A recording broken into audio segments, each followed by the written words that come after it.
व्यापकाय च धर्मस्य सर्वधर्मस्वरूपिणे अवतारपरिष्ठाय রামকৃষ্ণায় তে নমঃ। ঠাকুরের মানব প্রেম। এই তৃতীয় ব্যক্তি হলেন ঠাকুর নিজে, যিনি এসেছেন একলা আনন্দ ভোগ করবার জন্য নয়, সেই অফুরন্ত আনন্দের ভাণ্ডার সকলের কাছে উন্মুক্ত করবার জন্য, উজাড় করে দেবার জন্য। কাজেই তার নিজের সমাধি সুখকে পর্যন্ত উপেক্ষা করতে হচ্ছে। এই জিনিসটি ঠাকুরের যে লক্ষণীয় বৈশিষ্ট্য তা আমাদের মনে রাখতে হবে। লীলা প্রসঙ্গের ভিতর ঠাকুরের জীবন বিশ্লেষণ করে অনেক কথা আলোচনা করা হয়েছে। তার ভিতর একটি কথা এই যে ঠাকুরের জীবনের প্রত্যেকটি ঘটনা তার নিজের জন্য নয়, জগতের কল্যাণের জন্য, জগতের শিক্ষার জন্য। এটি বুঝতে হলে খুব সূক্ষ্মভাবে তার জীবন অনুধাবন করে দেখতে হয়। আমরাও তো বুঝতে না পারলেও এইটুকু বুঝি যে যিনি ইচ্ছা করলেই সমাধিতে ডুবে থাকতে পারতেন, তিনি আমাদের জন্য এইভাবে সমাধি সুখকে উপেক্ষা করেছেন, জগন্মাতার সঙ্গে ঝগড়া করেছেন। আমাকে বেহুশ করছিস কেন? আমি এদের সঙ্গে কথা বলবো। তিনি জানেন যে ঈশ্বর সম্বন্ধে আমাদের বিপুল অজ্ঞতা রয়েছে। এই সংসারে সাধারণ সুখ নিয়ে আমরা মত্ত হয়ে আছি অথবা দুঃখে হাহাকার করছি। এই সুখ দুঃখময় সংসারের পারে যাবার পথ দেখবার জন্য তার প্রাণ বেকুল।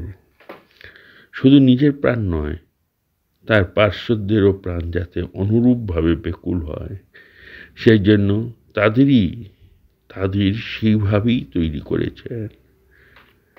নরেন্দ্রনাথ সমাধিতে ডুবে থাকতে চাইলে তাকে ভর্ৎসনা করে বলছেন, ছি ছি, তুই এত বড় আধার, তোর মুখে এই কথা?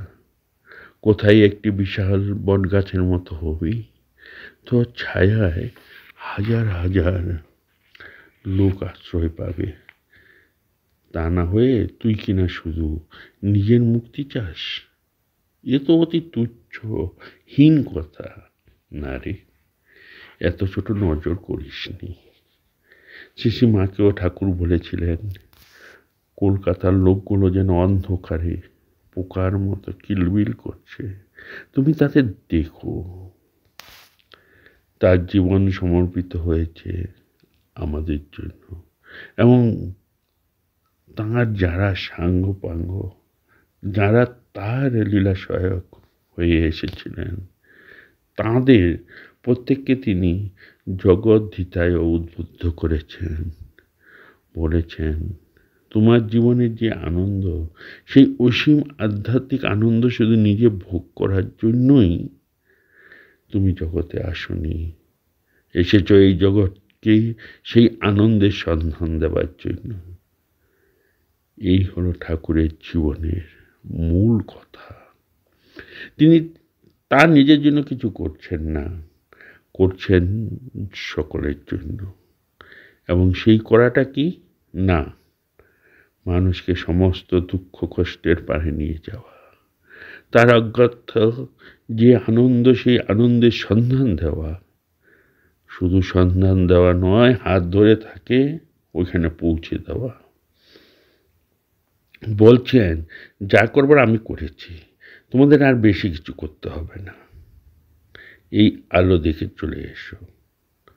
বলছেন, বাড়া ভাতে বসে যা রান্না বান্না সব হয়ে গেছে, পাকা গিন্নির মতো রান্না করে তৈরি করে রেখে দিয়েছে।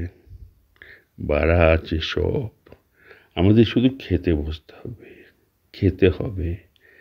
আগুন জ্বালা আছে, শুধু পোয়াতে হবে। যার যা প্রয়োজন সমস্ত নিজে যেন আগ থেকে আগের থেকে করে রেখে দিয়েছেন আর আহ্বান করছেন, তোমরা এসো, এসে সেই আনন্দ উপভোগ করো। ওই 3 বন্ধুর 3য় বন্ধুর মতো, এবং শুধু ডাকছেন না, পথ দেখাচ্ছেন, উৎসাহ দিচ্ছেন, শক্তি সঞ্চার করছেন, সমস্ত বাধাবিঘ্ন নিজের হাতে অপসারিত করছেন পথ থেকে। এসব করছেন শুধু 2-4টির জন্য নয়, তার পার্শ্বর যে কজন সামনে ছিলেন শুধু তাদের জন্য নয়, সকলের জন্য। আগেই বলেছি, পার্শ্বদের তৈরি করেছেন এমনভাবে যাতে তারা তার এই যে ব্রত মিশন, তার জীবনে এই যে উদ্দেশ্য, তা সফল করতে সহায় হন। তিনি কাজ করেছেন, তার স্থূল দেহ থাকতে যতটুকু দেখা গেছে তার চেয়ে শত সহস্র লক্ষ গুণ বেশি এখন। অশরীরী রূপে তিনি সমস্ত জগতে যে কাজ করছেন তার প্রভাব আমরা আভাসে মাত্র পাচ্ছি এখন।